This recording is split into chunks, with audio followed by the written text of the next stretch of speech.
You gotta find someone who's gonna love you through the tough times. You know, who you can depend on, who's gonna show up for you.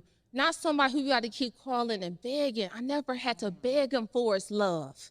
He gave it willingly. He gave it freely. Yes.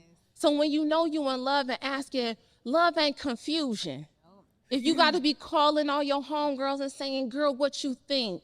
Because he ain't told you what he thought, then you got a problem. Yeah. Love come easy. Yeah. It come with some assurance behind it.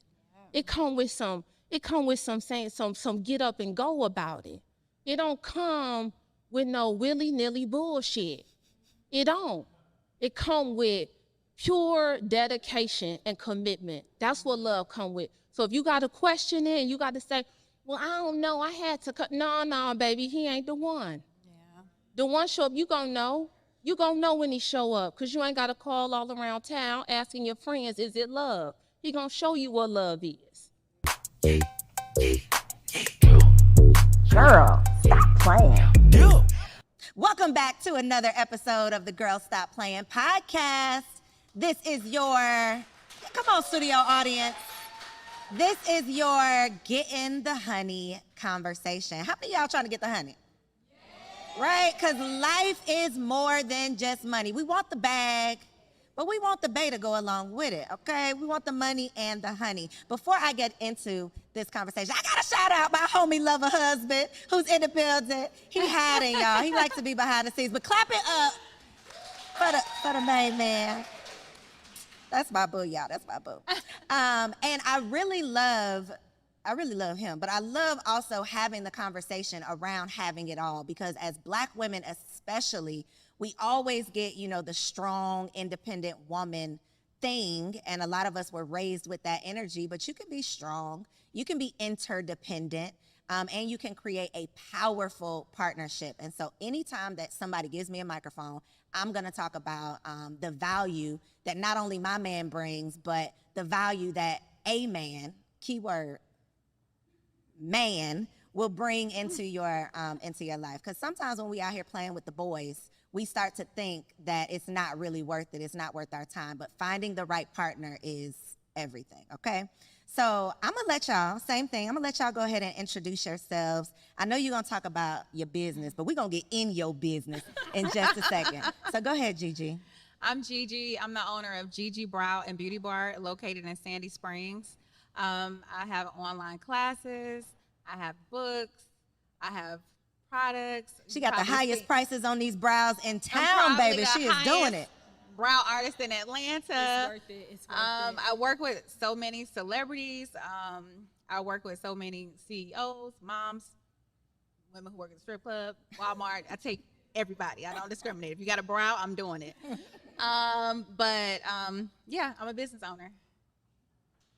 All right. Hey, good evening, everyone. How y'all doing? Oh, I know y'all can do better than that. Good evening, everyone. How y'all doing? All right. Thank you so much. All right. My name is Karli Harvey Raymond. I'm originally from Cleveland, Ohio, but I've been living in Atlanta for some years now. I've had a lot of cities I've lived in. But I am an entrepreneur. I actually own insurance agencies here. I own multiple insurance agencies. But you can catch me on a daily at the Karli Raymond Allstate Agency. So I run multiple insurance agencies. I also I host events internationally. I do a lot of events for people. I used to be a hairstylist and a wardrobe stylist for years. Can y'all tell? Like we couldn't tell. Yes, we could for tell. years. Y'all can't tell, girl. I didn't have enough time. So the hat, y'all know I ain't have enough time. But I was a hairstylist for about 10 years. I started in LA, and then I got married and moved into insurance. And so it's been a life-changing experience for me.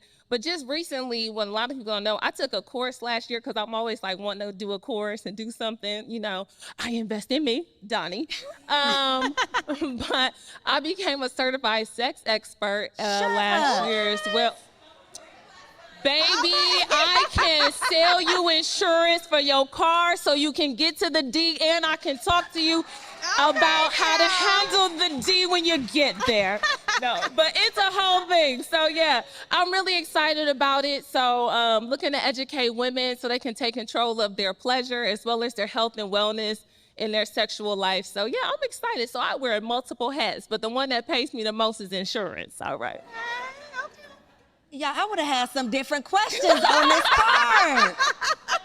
We're going to see where this conversation goes. Okay. So again, the conversation around being able to have it all, I think is so important because we're all living proof that you really can have it all and do multiple things, wives, mothers. And what I want to talk about first is the fact that we came into love, lasting love, later in life. Yes. Right? Because so many of us, I ain't gonna make y'all raise your hand, but I know I had a lot of homegirls who had this timeline of, mine was 25. That was the magic age. By 25, I needed to be somebody's wife and on the way to being somebody's mama. That's what I thought. And y'all, 25 came and went.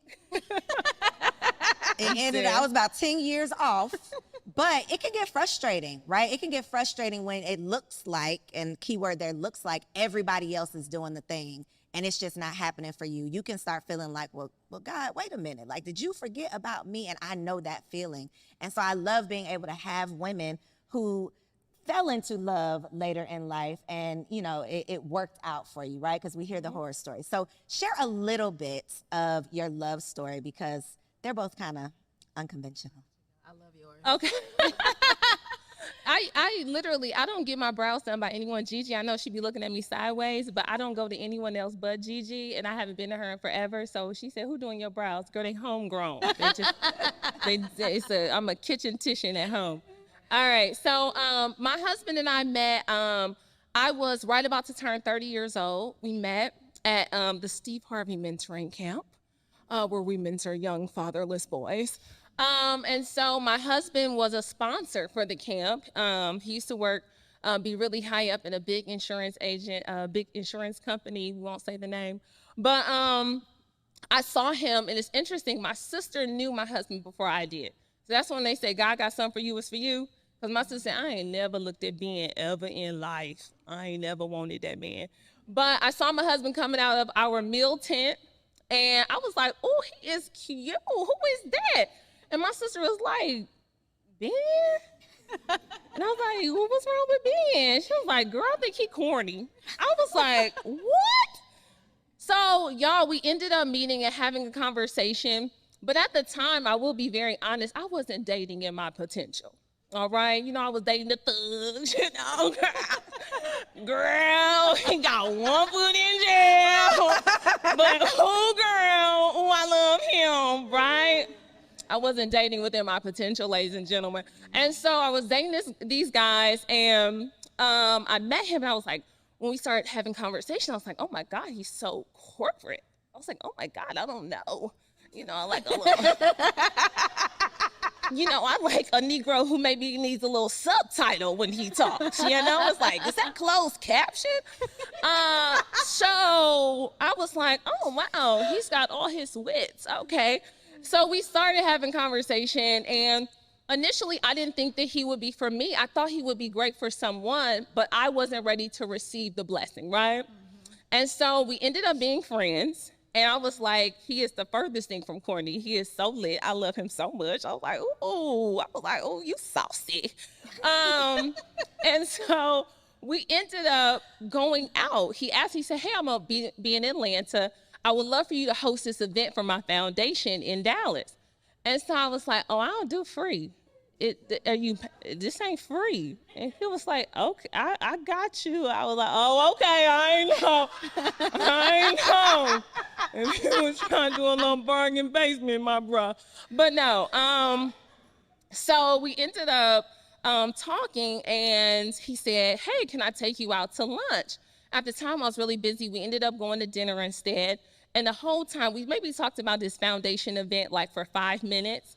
And then for the rest of the time, I was really getting to know him. And I was like, oh, he is, I like him. But still, I wasn't thinking he was for me, right? So then I go out with him. He calls me. He says, hey, are you free? He was like, you be styling people. You free? I need a little style session. I said, okay. So then my way to see if he actually knew what style was to really get him into the mall. And I was like, okay. You know, people be saying they know stuff. They don't. Okay. They think they got style, but they don't. So we ended up going out. We had an awesome time. And even then I called my sister that night and I was like, he would make someone an awesome boyfriend, right? And I still wasn't thinking he was for me because I was like, oh no, you know, I think I'm looking for something different, right? And then we ended up having another conversation, and we went out again, and I was like, okay, I really like him. And he ended up asking me out for my birthday, which is in August. I just had a birthday, but he ended up asking me out for my birthday, and he said, hey, I'm in Houston. Can I fly you to Houston to have dinner with me? And I was like, yes, of course. And he was like, I'll get you your own room. It's nothing. I'm not trying to, it's nothing. And I'm like, oh, okay, don't be thinking you're going to be getting none. I'm classy. Right, So, you know, I was like, you know, sure. No, of course not. Okay. But we ended up going out, having a fantastic time. We went out to dinner, and we've been together ever since. Like my husband says, we've been together since I met. We met on June 16, 2012. Our son was born June 16, 2016. So when I tell you it was God ordained, it was God ordained. So that is how we met. Yes. Yes. I love her and her husband. Anyway. All right, you guys. So my relationship with my husband, we went to high school together. I was like Karli in high school. I wanted the gold teeth. I wanted the rims. I wanted the D-boy. So we were just really good friends, like best friends. I would tell him about my relationships all throughout college, on and off dating people. He was right there. We were still friends. He was a really good dude. And he always was like, you know, I like you. And I'm like, yeah, but you don't like the nice girls? You know, like, I don't know. You know, I like a little edge, a little... Let's just be friends, you know? So we just always was friends. And then finally, I got engaged to somebody else. And that relationship was horrible. It just was terrible. And when I left him, you know, I was like, I'm moving. I left him, you know, and he was like, word? I was like, yeah. So he like helping me move into my new apartment. And we just started hanging out more. And then one of my clients said, why won't you date him? You know, and I was like, him? Girl, we just friends. We went to high school together. And she was like, show me a picture of him. So I showed her a picture of him. She was like, shit, I'll talk to him. I was like, hold on. Hold on. Let me look at him. Okay, let me look at him. And I looked at him and I was like, let me try this. And we've been together ever since. You know, we've been together ever since. So I feel like that was God. Like, listen, I took you through all of this stuff. He's been right here. He was still here for you. He's such a good husband, such a good dad. I mean, he's made me a better person. So I'm so thankful that he was still available. So shout out to, even though we probably had to learn the hard way, Yep. not chasing the bad boys, but slowing down long enough for the good man to find you. Yeah. Yes, absolutely. Because we spend our, not even childhood, because some of us be grown as hell, still out here. Yes. Still out here For sure. trying to chase after things that are, I mean, God could literally tap right here and tell us this is not for you. But we are still like lusting after that thing that really doesn't have our good interests at heart, that really isn't for us. And like the good husband is not always that. I mean, he could be. Or he could become that, because what Brandy thought was corny is real saucy for Karli. Yeah, and you know what? My sister is like, I don't know how I ever thought that, because like her and my husband are like besties, you know, like they But have how their... many times could we let somebody else's opinion play us out of Absolutely what we supposed to have? Absolutely. But I think when you start doing the work for yourself, and I know we're in this culture of social media where everyone's like, oh, you got to heal, sis.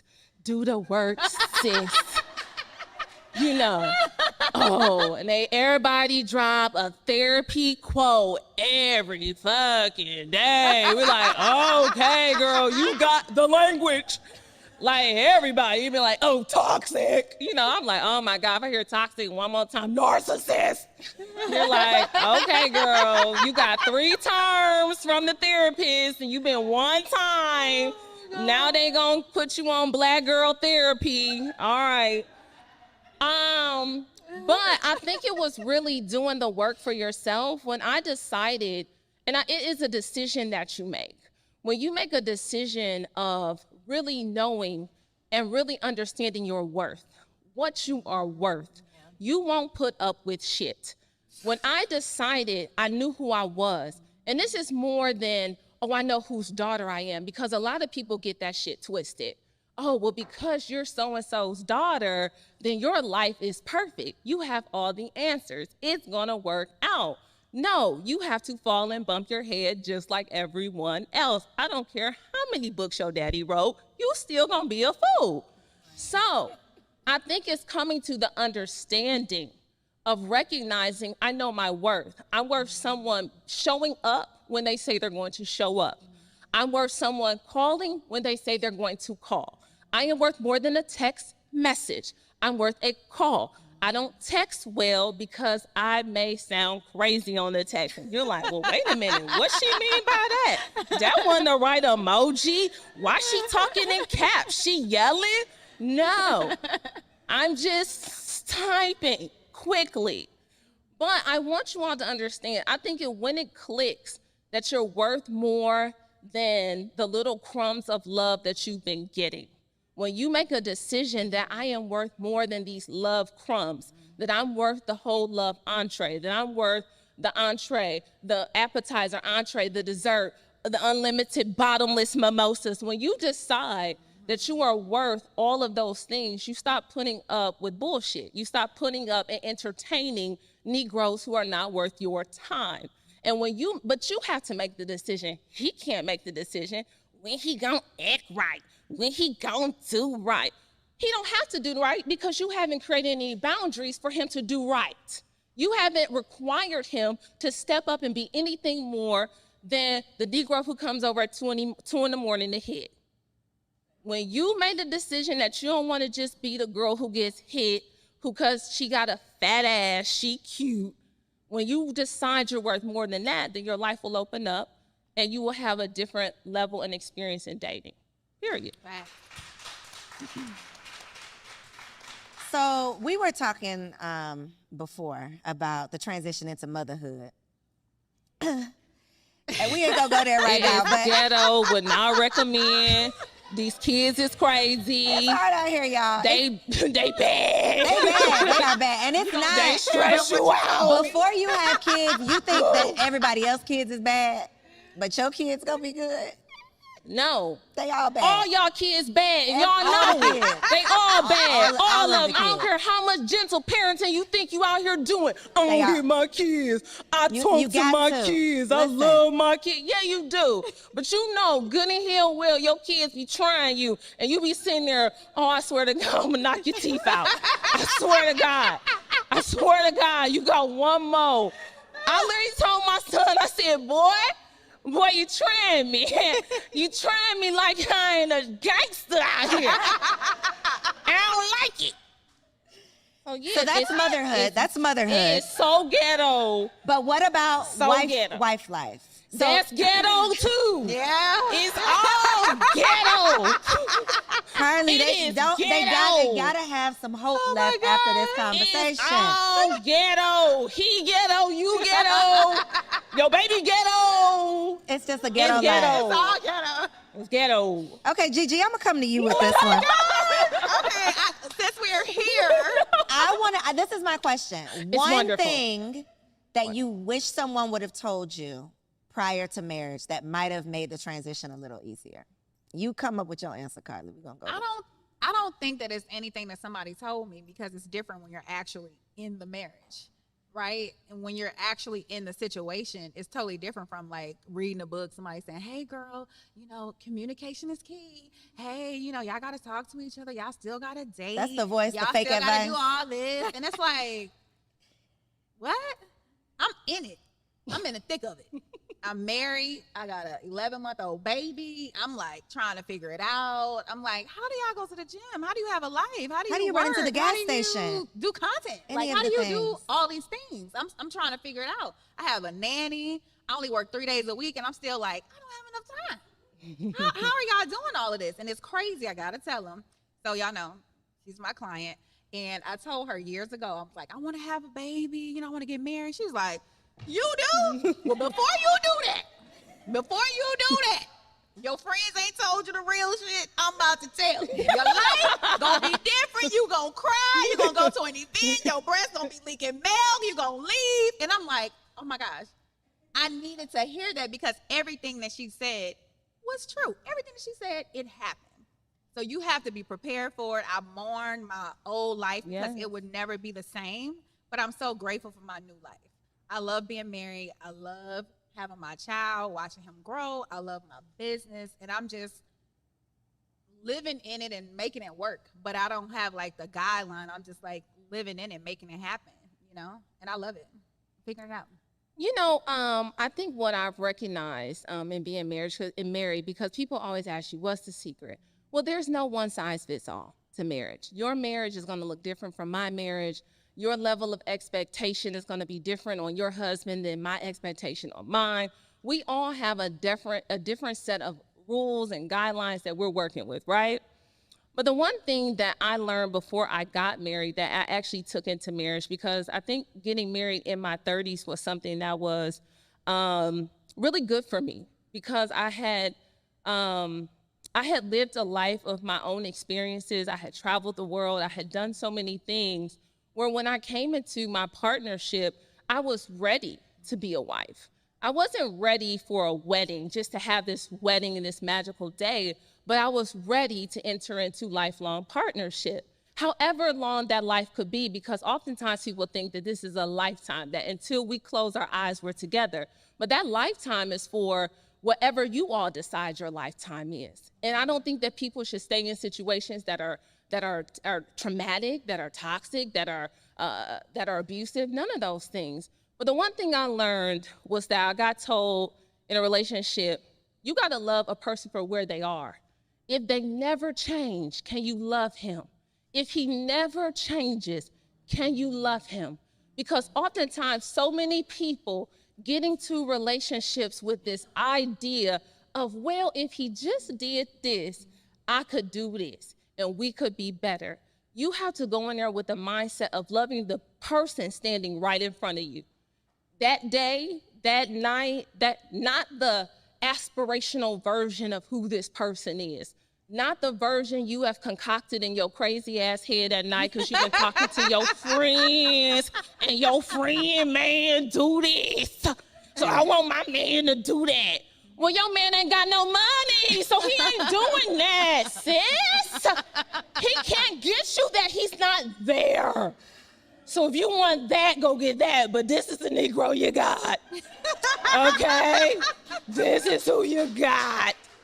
So love that man. He not gonna, all y'all on Instagram, oh, it's Valentine's, I want my man to have my living room filled with flowers. You know that Negro going to Publix. You know he getting you a little chocolate, little heart, and a little beer to say I love you. Okay? You know the money he has. Stop playing these fantasy games, all right? But, okay, little sidebar. Sorry, I got sidetracked. But you have to be able to love someone where they are, not this fictional version of what you've created of what love is. Because when you get in marriage, the thing about it is, this is loving, making a choice every day to love them. I make a choice every day to love Ben Raymond, every day. I choose it when he's getting on my nerves, when I don't like him, because you're not going to like them and he's not going to like you. I hate to break it to you, sis. He don't like you either. All right? He don't like you. You think that shit you was doing was cute. No, he in the bathroom like, this bitch get on my nerves. I'm trying not to knock this bitch in the face. And he come out like, okay, baby, what you want? Oh, you still ain't figured out what you want to eat? Oh, okay. Then he done had to talk himself off the ledge from calling you a bitch because he loves you. So it's the choice we make daily. It's the choice in a partnership. It's the day-to-day. It's the in and the out. It's the loving when it ain't no Instagram post. It's when, when y'all owe the IRS a whole lot of money. I'm speaking from experience. Right. And you like, shit, damn, how we about to pay these people all this money? It's crying in your car. It's praying for him when you don't even want to pray for him. It's loving somebody through the thick of things. It's loving through somebody through grief. It's loving somebody through the death of parents. It's loving somebody through the death of their friendships, the death of their job, the death of their career. It's loving them up off the ground and him loving you. Like when you recognize that it is a partnership, it is a day in, it's not, oh girl, he took me shopping. Right. That's bullshit. Right. It is he was able to hold me when I was crying because I got diagnosed with cancer. He was able to love me when I lost a baby. He was able to still say, we can do it, we can try again. That is what love is. It's not this Instagram stuff that people got y'all believing that let me tell you, you think these Negroes come and heal. I want a heal man. He gotta be in therapy, but you may be a catalyst to get him in therapy. You may be the person that say, hey, baby, I love you so much. It's some shit you got going on, but I want you to go talk to somebody because you can't keep talking to me.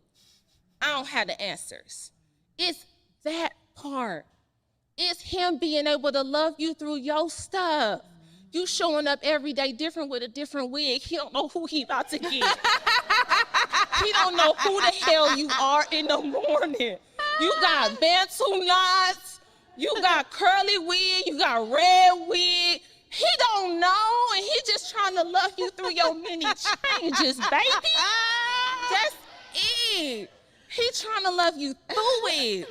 But that's love. That's the partnership. So it is not the picturesque version that you've created of Cinderella in your head.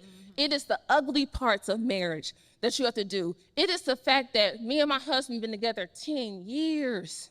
10 years. I'm not the same person I was. I have evolved into someone else because I became Ben Raymond's wife, but I became BJ's mama. That changed my perspective. And so that also showed me how to show up better for myself, but for my family. Like, that's love. It's love. Love ain't pretty. Love get ugly. Love is y'all cussing each other out.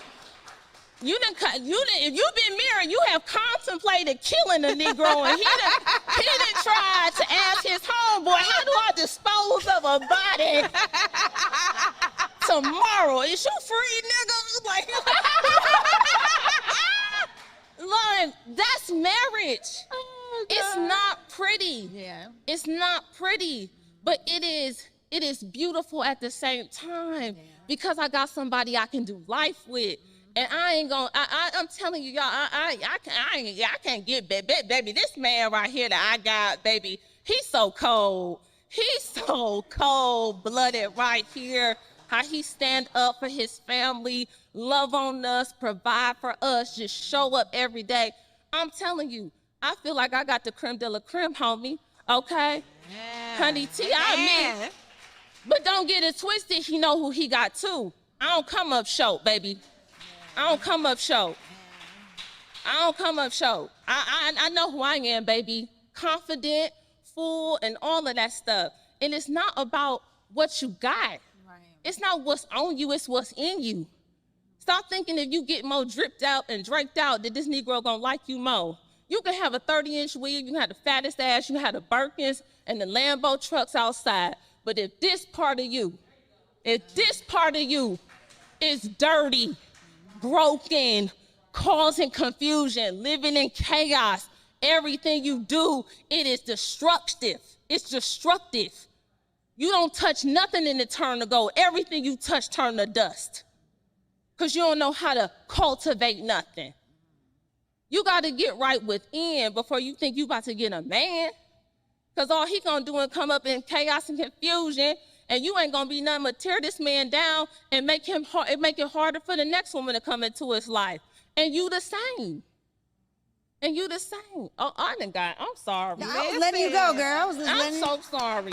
Preaching, honey. She the comedian, the preacher, the you done laid it all out. I'm well-rounded. Well-rounded. I'm well-rounded. You got to be well-rounded, baby. You want to win. So for the single ladies in the room, because Yes. I done took a poll. Again, I know we got some single ladies in here who are Who is currently single? Who's single in here? Who is single? They don't want to tell their business. Okay, it's a couple of them. There they go. I asked them earlier. You better raise your hand. Shit, if somebody got a friend, how they gonna know? How they gonna know? If you sitting there, I don't want to say nothing. Well, bitch, then Negro might have a friend for you, but you sitting there, I don't want to say. Me, I'm single, ready to mingle. Like, So based on your past lessons learned, right? Past lessons learned, because prior to, Oh, goodness. yeah, look, the comedian Karli is in the building, y'all. No, you good. It's okay. I know who I got up here. yeah. Based on your past experiences, like the boys before the man, what are some, I don't want to say red flags because I feel like that's overused, but what are some characteristics that were different about the man that you chose versus the boys that you were playing around with? Okay, I'm going to be honest. Me personally, I know who a man is when I meet him. So when I was younger, I wanted a certain type of man. So I knew if he wasn't shit, he wasn't shit. He was, just gonna spend some money and take me out of town. I knew what I was getting involved in. I was never that girl who was like, oh my gosh, like, are we gonna be together? Like, I knew what his purpose was. Anybody I dated, I knew what it was. Okay, so for me, it was like, okay, I was ready. I was ready for a relationship. I was ready for love. I was ready for marriage. My first love was my business. I put my business and my career first. So once I established that, it was easy for me to be ready to love. So it was just the time, and it just meshed together, and it just worked for me. So I was ready to receive the love that he's been having for me all these years, and I was just happy that he was still available. I'm like, you're the best thing ever to happen to me. He like, shut up. And you weren't gonna let nobody else get them? No. Nobody else can have them. So I feel like just being honest with yourself, I feel like women, when you're dating somebody, if it's going to go somewhere, if he calling you at 2:00 in the morning, or he's just texting you and not calling you, you know what it is. So I feel like it's what you want. What do you want? Because it's obvious the way the man is treating you, right? So if he's calling you, if he's checking up on you, if he's like, how's your day going? Have you had lunch? My husband used to bring me lunch because he knew I wouldn't eat. He would drop off a smoothie. He would say, how's everything going? You want a massage? You want to go eat? You want to go do this? And I used to be like, why he keep bothering me? But then at the same time, I'm like, but I'm glad he's checking on me. You know what I'm saying? So I feel like just being honest with yourself and what you want. I was ready for a relationship. I was ready for marriage. So I accepted it. That's it. Okay. Well, no, okay, so I knew what I wanted. I wanted someone of integrity. I wanted someone who did what they said they were going to do. If you say you're going to do it, then I have an expectation that you're going to do it, right? I wanted someone funny and tall and all those things, the physical attributes that you find to be like, oh, girl, he bad, baby. But what was the determining factor with my husband? Because I think you all will have to answer that question for yourselves about what is that thing for you that is going to make your heart sing in a relationship, that's going to enhance your life. But I had one instance, my husband and I were traveling a lot. At the time we were dating, we had only been dating a couple of months. I had just gotten back from South Africa. I had met him in LA, right? He lived in Dallas. I lived here in Atlanta. We ended up meeting in LA. Well, we got sick at the hotel. I mean, dog sick. I mean, we were like, in my head, I'm like, oh, this Negro done gave me something, because you never think you the problem. You been on a 24-hour flight, but it ain't you. It's him. So we're in LA and we're so sick. Now I'm super holistic. I believe in like herbs and vitamins, and I can get us together. I said, just get me to an herb shop. He said, oh, okay. All right. He take me, I'm like, take all of these supplements. He like, all right. He said, yeah, I'm still sick, so you want to go to the doctor or what? What you want to do, crazy lady? So the hotel ends up saying, oh, there's this doctor in Beverly Hills. You go, it's like an urgent care, but they can prescribe your meds right there. And so we had to get on a flight. So we go there, and the man is like, well, yeah, you all definitely have some little bug, some virus, but whoever had it just passed it back to each other. And I said, oh, okay. Okay. So they said, well, who wants to go first? Get this shot in your butt. And we were like, wait, what? Oh, right now? Oh, we're going to do this now. He was like, yeah, who wants to go first? So they shoot us up with some antibiotics, like, this will help you get on the plane to get home. So we're like, what?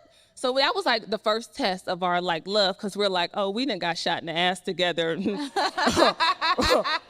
We ride or die, baby.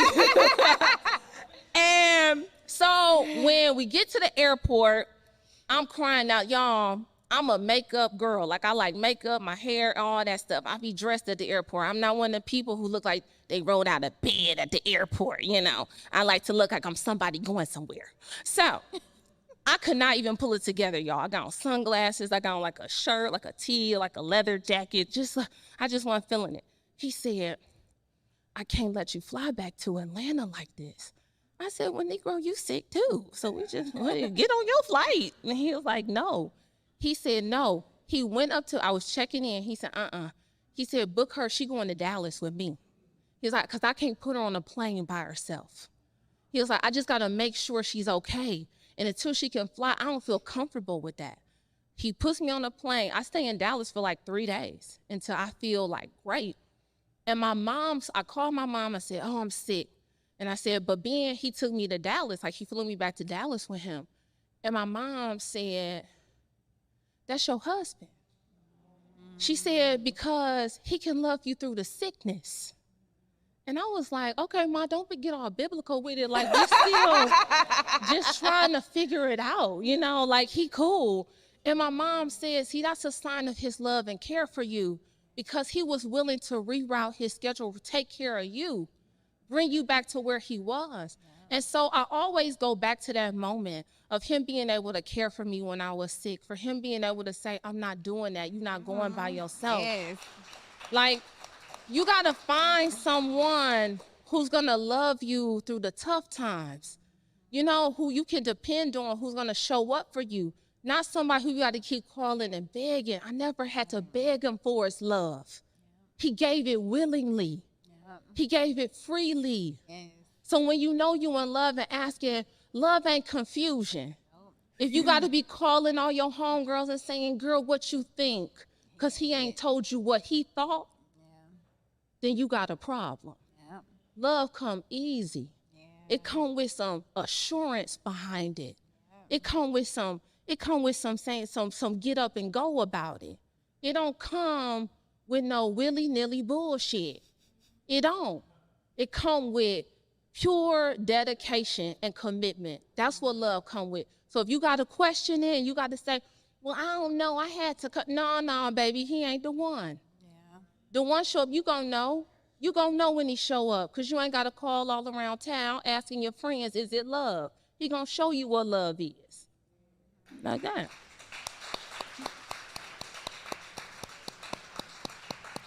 All right, my last question for the evening, and it's a curse word.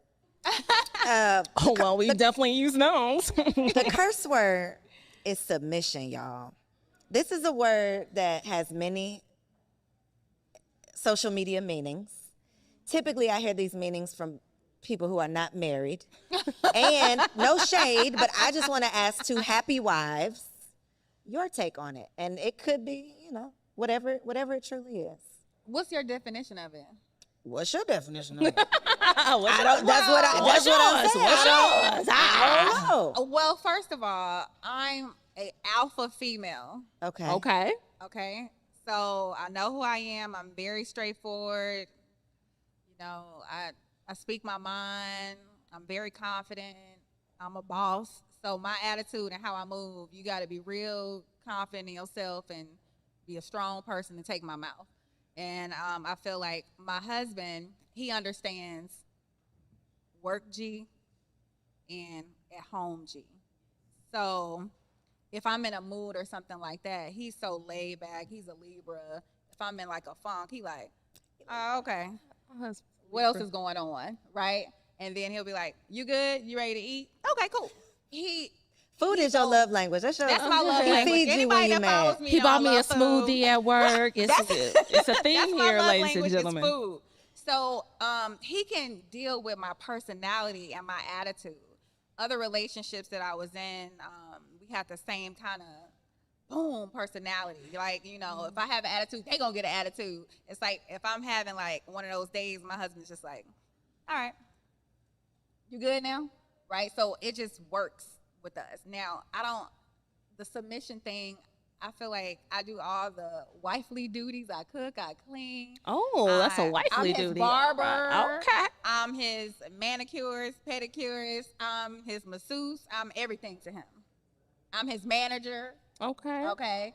If a friend get out of line, I'm like, no, you ain't with me. No, you know, I'm like everything to him. So I feel like I hold him down just like he hold me down. If I'm having a bad day, he's gonna lift me up. I'm the same way with him. Anything that I think about, he like, you can do it.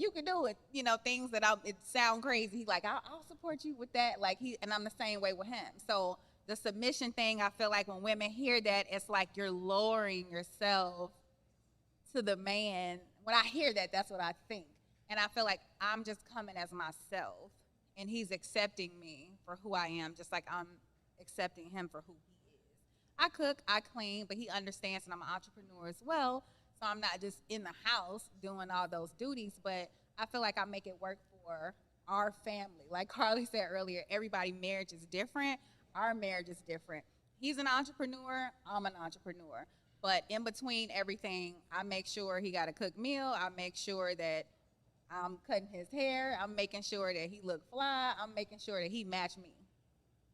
Okay. So y'all are submitting to each other. Correct. Okay. Karli said the cooking and the cleaning do not. What you want to say, Karli? Well, I believe that cooking and cleaning are just basic life skills. Mm-hmm. Those are basic life skills that everyone should have. Mm-hmm. I do those things because I enjoy them, but not because that's just my duty as a wife. Mm-hmm. I believe that I do it because I enjoy a nice home. I like my home to be maintained very well. That's why I invest in a housekeeper, and I can do the picking up. I like my home to look very picturesque when you walk in. But I also believe that my husband is a part of our family. We are a community. So he also has to clean up. He also has to do certain things. Now, my husband says, I make too much money. I'm not cleaning no toilet. That's what my husband says. And that's fine. But that's why we pay someone to clean the toilet. If that's not what you want to do, then you create space for someone else to do it. So if I believe that that's just partnership, right? But I don't look at that as necessarily being submission. I look at submission as twofold. I look at both parties have to be able to submit. Because when you stand and get married, you all have devoted your life to one another. Whatever that looks like for you, whatever your vows said to each other, you all decided that we're going to do this thing together and we're going to do it our way. Now, that way may be, you know, Gigi is going to cook and clean and all those things. I grew up in a very traditional home, so those are a traditional set of values that I hold with me. They are. But I also recognize that there is a submission of will to everyone in the home, for the husband and the wife, because I do have to submit to my husband. I do look at my husband as the head. I absolutely do. And I honor that. I honor that. Not because he's just a man, because he has proven himself worthy. He's proven it. I didn't have to ask about it. He's proven himself by the things in which his display of love and affection and honor. He's proven that. But in the way in which he honors me is he may not know something. And he says, well, baby, what do you think? And then we get to lean on each other for support because we run businesses. He's an entrepreneur, I'm an entrepreneur, and we do things together. And so we have to be able to have team meetings. We have to be able to talk. We have to talk about our children, our son. We have to talk about our family, our finances, how we plan on managing for the month, 6 years, a year, 5 years from now. But the submission part, I think when people get it twisted, they automatically think, I'm not your servant. They look at submission as a servant role. Yeah. But when you look at it as a partnership of a partnership of understanding, and this takes a mature man and a mature woman. These are not children getting together, and a man, because he's in a man's body, but he's a little boy. He has an expectation that you're going to show up and be his mother.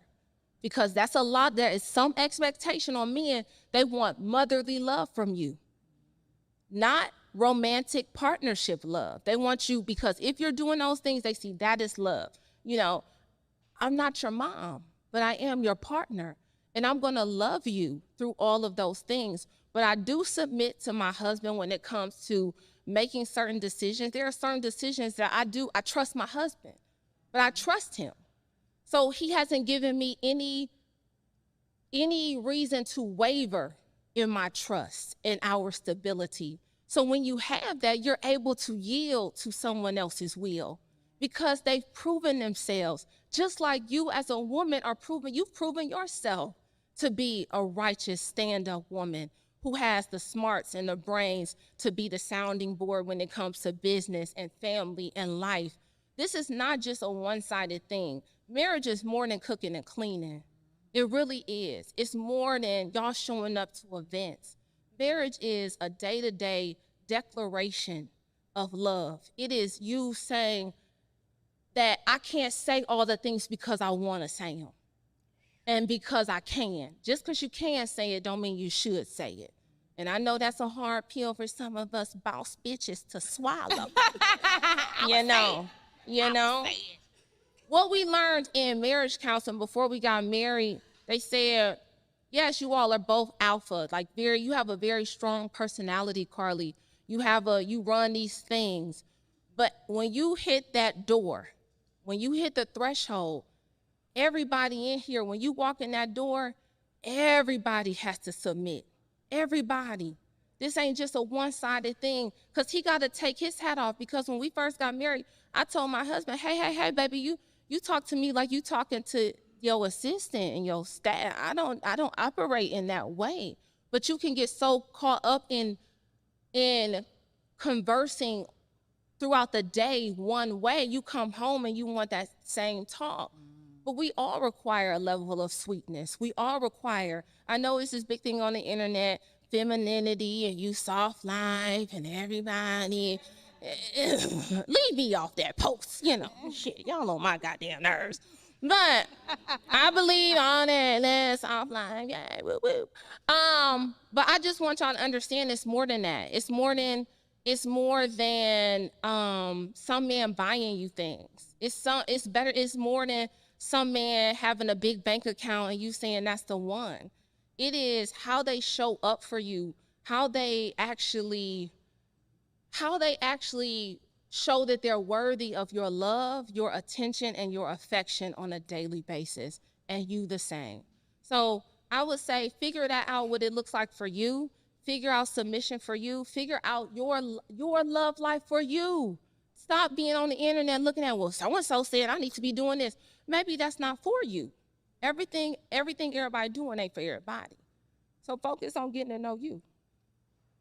That's right. Y'all ready to get some honey?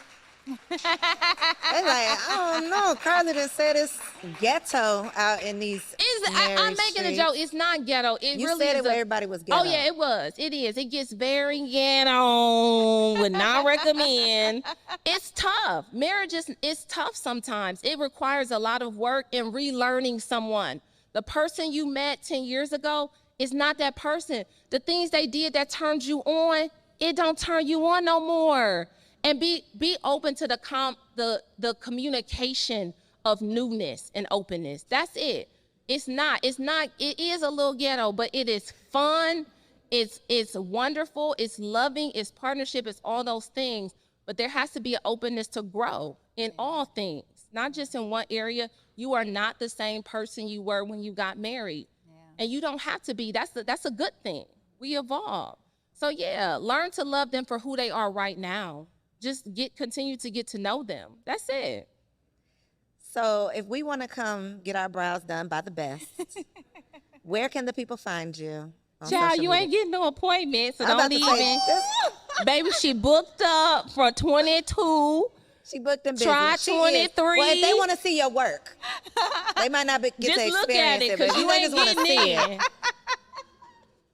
Y'all so wrong. All right, you guys, if you're on Instagram, you can follow me at All Eyes, ALLEYEZONGG. It's All Eyes on Gigi. My website is gigibrows.com. I open my schedule the end of every month, so you do have an opportunity to sit in my chair. I have online classes. I have products. I have some things coming out, so make sure you follow me. Stay tuned. Stay tuned.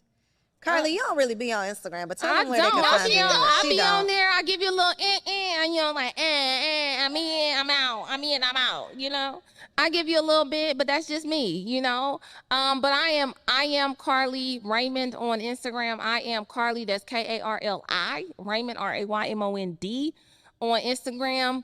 That's where y'all can find me. And if they need some insurance, Karli Raymond Insurance. We're at 3979 Beaufort Highway, baby, Suite 102. If you want to come through,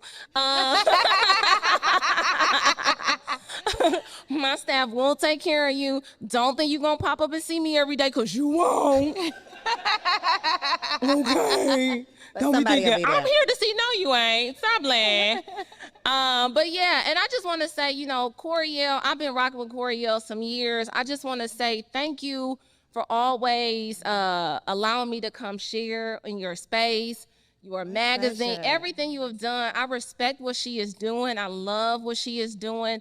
I think she is connecting so many women in Atlanta, around the country, and I really love that. And to even be in this space tonight, I went in the back and I saw Miss Skittles 2 weeks ago at the Invest Fest, but just to see this space, I don't know if y'all went in the back, but this is just dynamic. So to see women shine, to see Black women shine, to do their thing and to be supportive of one another, man, I love it. So I wish y'all nothing but the absolute best. Thank you. I thank y'all so very much. I do. I don't take any opportunity for granted. Karli the comedian and Gigi. Give it up one time. Give it up one time.